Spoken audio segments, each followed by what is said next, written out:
kali kami sekolah Alkitab, nggak ada dibilangnya kau pelajari Alkitab itu, kau baca dari Kejadian sampai Wahyu ya, terus kau latihan, nah nanti ada guru latihan khotbah. Nggak ada. Tahu apa pertama dibilang? Kau cuci WC dulu. Cuci WC dulu. Itu yang pertama dibilang. Bukan latihan jumpai guru ya, latihan khotbah. Nggak ada. Cuci WC dulu. Ini kadang manusia mau cepat besarnya saja, tapi tidak mau lewati prosesnya. Siapa kita? Kalau kita mau terima kemuliaan Tuhan, harus siap dengan prosesnya. Amin. Ini kita belajar dari Yesus. Ayat 8 ya. Dan dalam keadaan sebagai manusia, ia telah merendahkan dirinya dan taat sampai mati, bahkan sampai mati di atas kayu salib. Bapak Ibu, supaya kita terima kemuliaan Tuhan, apa yang mati pertama kali? Akunya yang mati, diri kita dulu yang mati.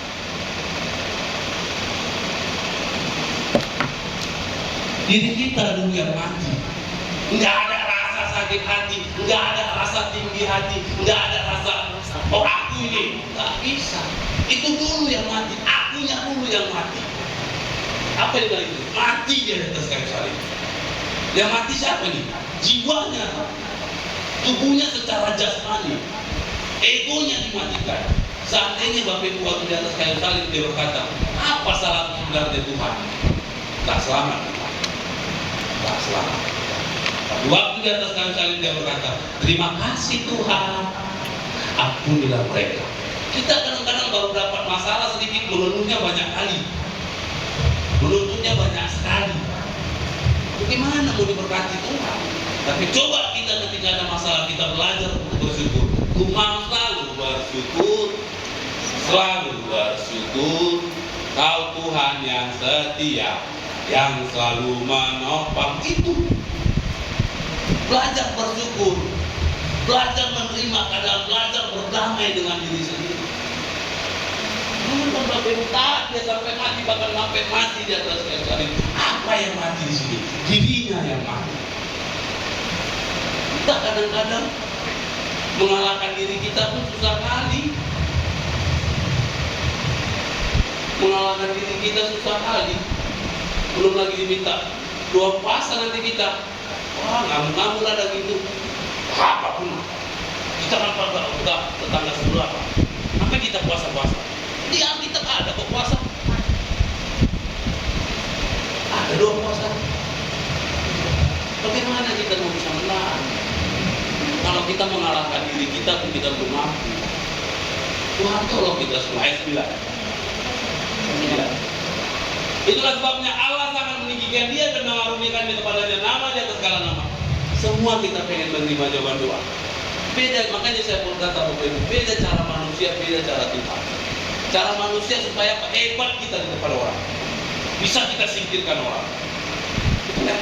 Tapi cara Tuhan bagaimana? Yang salah bisa kita bangkitkan, kita rangkul. Itu cara Tuhan. Bisa kita terima kekurangan orang lain, bisa kita terima kelebihan orang lain. Itu caranya. Itu sebabnya Tuhan sangat meninggikan Yesus, mengaruniakan kepadanya nama di atas segala nama. Ayat 10 Pak. 10. Supaya dalam nama Yesus bertekuk lutut segala yang ada di langit dan yang ada di bumi dan yang ada di bawah bumi. Ayat 11 Pak. Dan segala lidah mengaku Yesus Kristus adalah Tuhan bagi kemuliaan Allah. Jadi yang pertama itu kita bisa menang menghadapi pergumulan itu hanya kalahkan dulu diri kita. Kalahkan dulu ego kita. Ada sini, maunya sekali-sekali saya ujian, saya suruh datang jam 80, saya tunggu dia sampai jam 4 malam. Nggak nggak orang? Ada bisa seperti itu? Nanti suatu saat diuji kan, disuruh datang jam 10 pagi, terus nanti ketemunya jam 10 malam. Lihat nggak lagi gitu?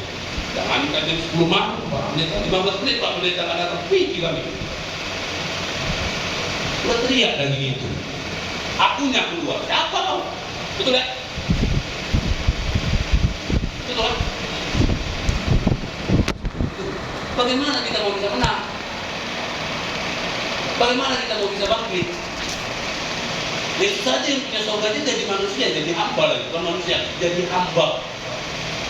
Mohon maaf, di bawahnya udah pembantu paling bawah, di bawahnya pembantu. Dolos. Nah kita kadang-kadang, bagaimana kita bisa melihat kemuliaan Tuhan? Bagaimana orang bisa kasih trust sama kita, kepercayaan sama kita? Kalau kita tuh kita nggak bagus, bagaimana? Itu kan ujian-ujian yang untuk melatih daging kita.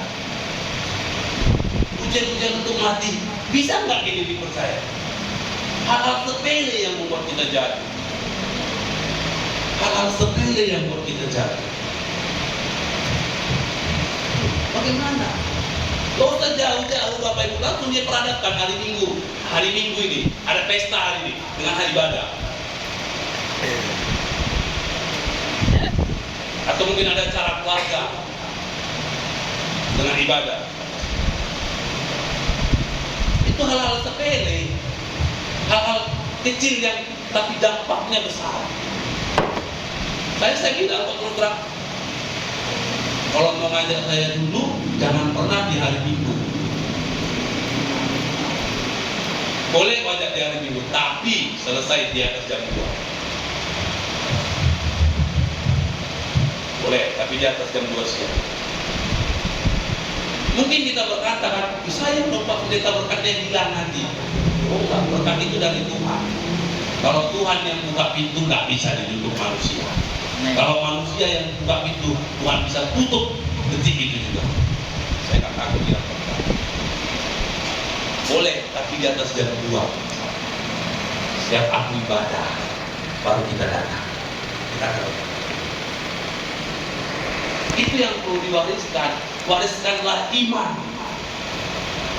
Warisan iman itu namanya. Itu hal-hal kecil. Kenapa saya buat begitu? Yesus aja manusia yang berdosa mati di atas kayu salib. Masa saya ibadah nggak bisa? Lalu kita mau berkata, Tuhan bagaimana ini masalah? Bagaimana? Banyak pertanyaan. Tapi pernah nggak kita belajar bersama? Ini loh Tuhan, biarlah kehendak-Mu yang jadi, bukan kehendak-Ku yang jadi. Aku sekali-sekali bisa berkata begitu. Kehendak-Mu yang jadi, bukan kehendak-Ku yang jadi. Belajar berserah. Bapak Ibu, Tuhan tolong supaya kita tenang menghadapi pergumulan. Amin. Ambil waktu saat teduh pertama.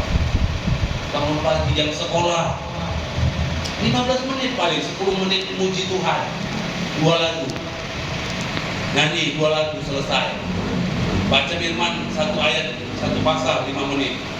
Berdoa, Tuhan aku mau sekolah, lindungi aku, jagai aku, berkati aku. Amin. Susah nggak begitu Bapak Ibu? Susah kalau dagingnya yang muncul. Tapi kalau Tuhannya yang kita anggap kuat, pasti bisa. 15 menit nggak lama. 2 lagu itu sebentar. Penting sekali saat teduh ini. Itu tadi saya mau bilang, langkah, rezeki, pertemuan, mau tidak ada yang tahu. Hari ini, menit dan detik ini kita keluar, kita nggak tahu kita akan ketemu siapa. Apakah masalah? Apakah berkah? Kita nggak tahu. Tapi dalam Tuhan, Alkitab katakan rancanganku, rancangan damai sejahtera. Amen. Bukan rancangan kecelakaan. Ayo bangun satu. Bangun satu. Itu kita nggak tahu nih. Kita keluar, kita mohon maaf, keluar kita ketabrak kereta mati. Kita nggak tahu. Itu mau. Alkitab katakan dalam Galatia, lawan kita itu bukan darah dan daging, bukan manusia, tapi penguasa, pembunuh, roh jahat di udara. Bagaimana lawan itu? Bawa orang kita? Enggak. Lawanlah dia dengan iman yang teguh. Bagaimana punya iman yang teguh? Bangun hubungan dengan Tuhan. Kenal siapa Tuhan. Itu jawabannya. Kita nggak tahu ini. Nih, kita keluar rumah. Betul ya? Kecelakaan kita. Bukan saya berdoa. Jauh itu semua. Dalam nama Yesus. Kita semua sehat di dunia. Kita nggak tahu. Tapi pentingnya kita saat ini, Tuhan tolong kita sih. Tuhan tolong. Itu yang pertama. Kita dapat ketenangan, pergumulan dalam hidup. Yang kedua, ayat 34-nya kembali ke Markus 6 ayat 34. Markus 6 ayat 34. Markus 6 ayat 34. Ketika Yesus mendarat, dia melihat sejumlah besar orang banyak, maka tergeraklah hatinya oleh belas kasihan kepada mereka, karena mereka seperti domba yang tidak mempunyai gembala. Lalu mulailah dia mengajarkan banyak hal kepada mereka. Yang kedua yang kita terima ketika punya saat teduh, ada iman, ada puasa. Ada puasa. Bisa kita berdoa untuk orang lain. Bisa kita mendoakan orang lain. Ada puasa. Ada puasa dalam namanya. Jangan Bapak Ibu pikir gampang nggak berdoa, mendoakan orang. Gampang nggak? Enggak. Hati-hati. Ada satu kisah dari kita bisa perlaku. Ada anak Skewa. Dia lihat Paulus bisa musir roh jahat, orang sakit sembuh, roh jahat keluar. Kita anak Skewa mencoba. Ada orang kesurupan. Tahu anak Skewa itu yang dia kesurupan. Enggak gampang. Jadi jangan pernah gampang anggap enteng berdoa. Kalau gampang semua kita bisa berdoa. Tapi ada puasa. Puasa itu kita terima ketika iman kita teguh di dalam Tuhan. Itu ada puasa. Kalau iman kita teguh, kalau kita bangun hubungan dengan Tuhan, oh hati-hati ya mendoakan orang kesurupan, orang sakit. Ya. Makanya saya katakan tadi penting saat teduh. Kenapa? Kita tidak pernah tahu ketika kita langkahkan kaki kita ketemu siapa. Itu pentingnya. Lalu misalnya tiba-tiba kan ada orang kesurupan sampai kita, oh aduh, nggak saat teduh pula, nggak berdoa pula tuh. Jadi kok salah berdoakan itu ya orang yang mati. Apa yang kita lihat? Tunggu yang kepanggil pendetanya lagi jauh.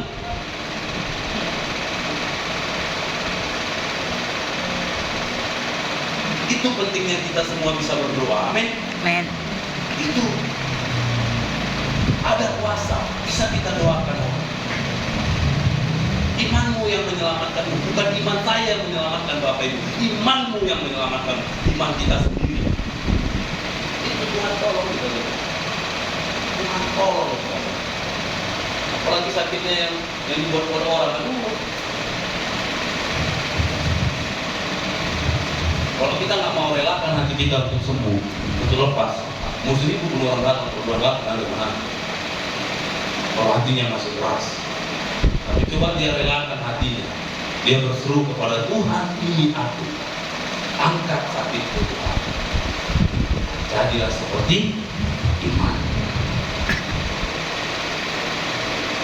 Ada puasa. Ada orang misalnya keluarga kita mau meninggal di rumah sakit ICU, koma dia, udah nggak sadarkan diri lagi. Mohon maaf tadi saya baru bicara, koma itu penentu hidup. Dia bisa ke surga, bisa ke neraka. Sekalipun selama hidupnya dia takut akan Tuhan, dia bisa tetap ke neraka.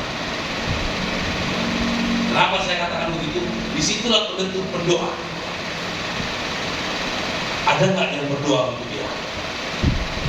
Karena setan merebut roh. Ini Bapak Ibu baca buka Yudas pasal 1. Yudas pasal 1 ayat 9. Kita belajar dari Musa. Ini Musa ini takut akan Tuhan loh. Tapi setan bisa mengambil mayat Musa. Yudas pasal 1 ayat 9. Tetapi kepada pengurus malaikat Mikael ketika dalam suatu perselisihan bertengkar dengan iblis. Nah, lihat tadi malaikat dengan iblis memperebutkan nyawa Musa. Mayat Musa. Hati-hati, orang udah puluhan tahun pun ikut Tuhan bisa ke neraka. Kenapa? Bukan karena dia buat dosa, enggak. Setan ambil mayat. Oleh sebab itu pentingnya kita berdoa. Penting kita berdoa. Iblis mulai mayat Musa, tidak berani menghakimi iblis itu dengan berkata-kata ujatan, tetapi berkata kiranya Tuhan mengerti engkau. Ini hati-hati, iblis dan malaikat memperebutkan mayat Musa. Dalam orang sakit itu penentunya hidup mati.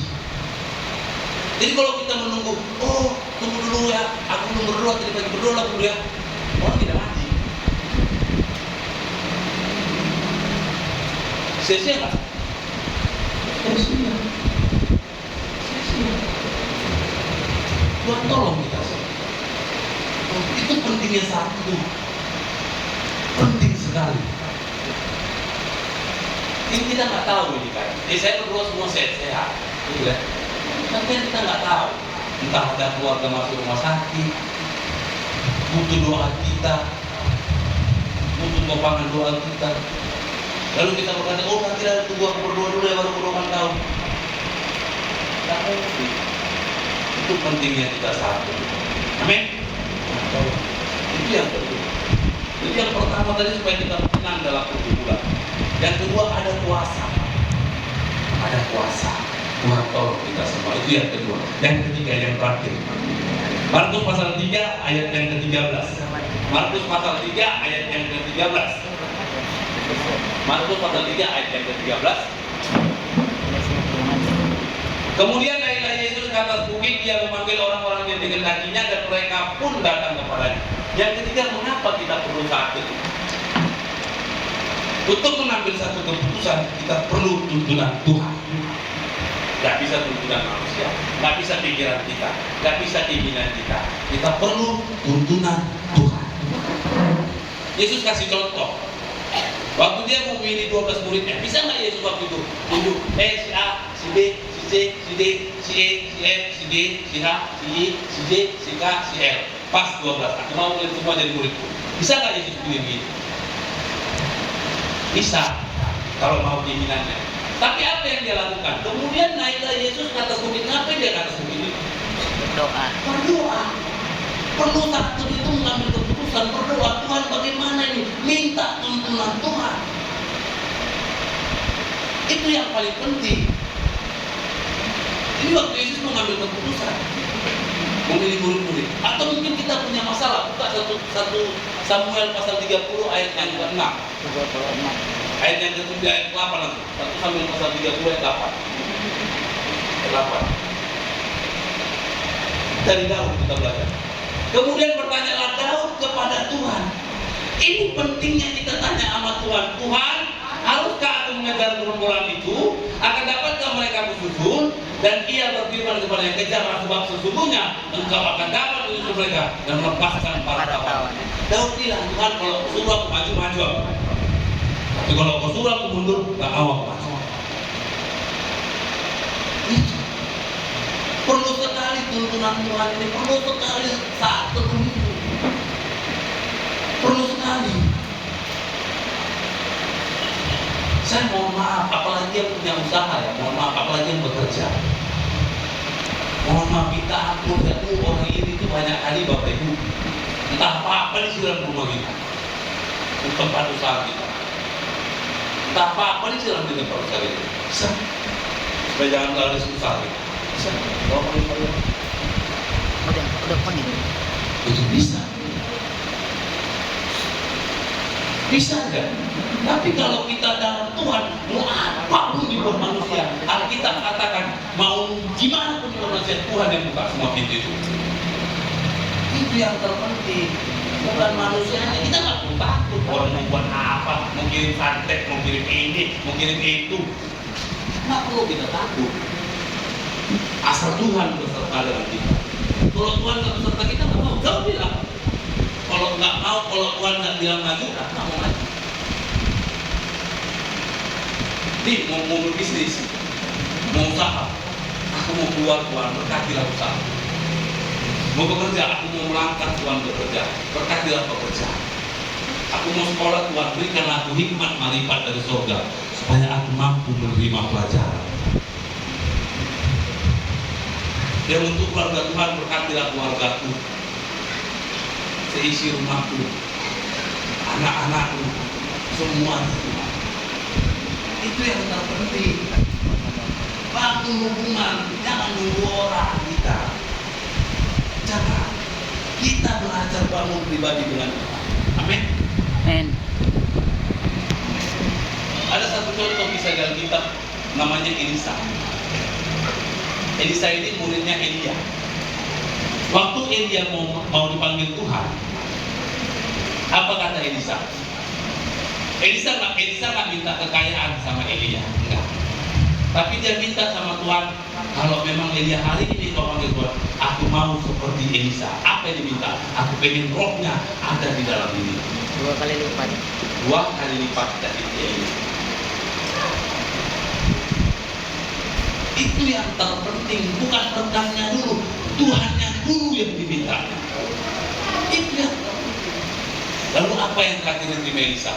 Jangankan orang sakit, yang mati pun jadi bangkai pun orang yang bangkit.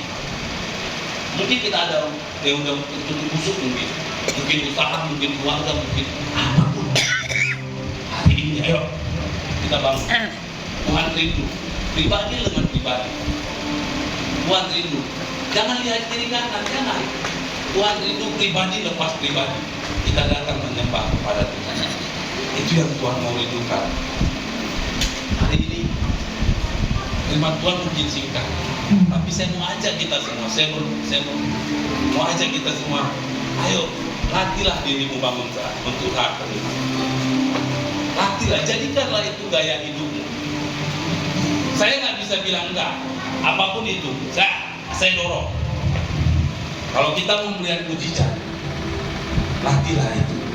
Jadikanlah itu gaya hidup. Saya sudah mengalaminya.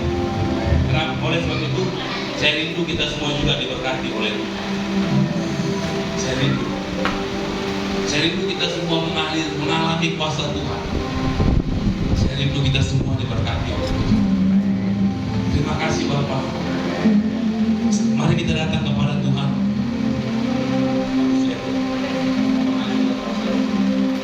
Kita datang menyembah kepada Tuhan. Mengalirlah kuasa Roh Kudus. Ya Bapak tak sangka Yesus.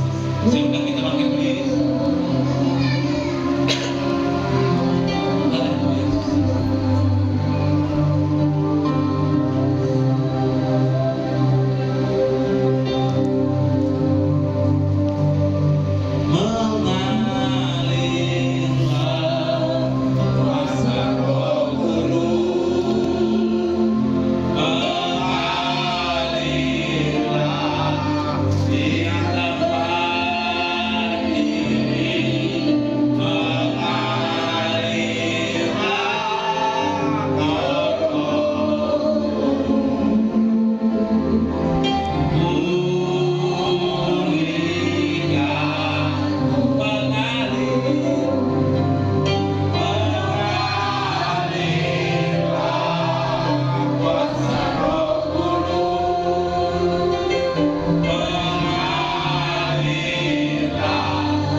Berikan kami roh yang takut akan Engkau.